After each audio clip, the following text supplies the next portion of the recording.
So guys, good day no. So naadi tay kuan ka project si ma'am, salamat kay sa pagsalig mo ha. So magpahimo siya og portrait niya.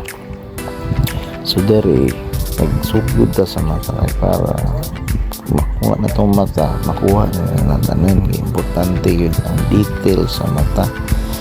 So brush akong gamit na pang spread. So tirahan lang ako na siya o graphite. So dari nakuha na ako ang mata. So hinay na kina siya guys.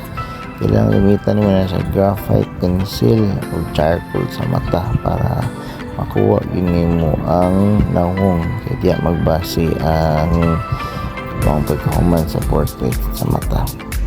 So pagkahuman na sa mata, pwede nito yung proceed sa ubang part. So sayo na kayo mata-matahon lang din na siya. So kini guys, mana nata diha guys. So sa ubang part nakuha na nato mata, nakuha na nato yung smile.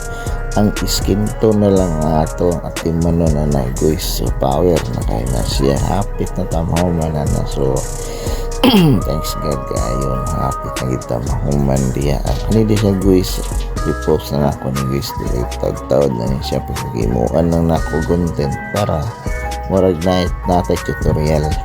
So mauna din hapit na tamaman. So mag-brush ta na hinahinay lang mo yung sa tato. Hinahinay lang ta kay para din sa. So mo na to finish product. Bye.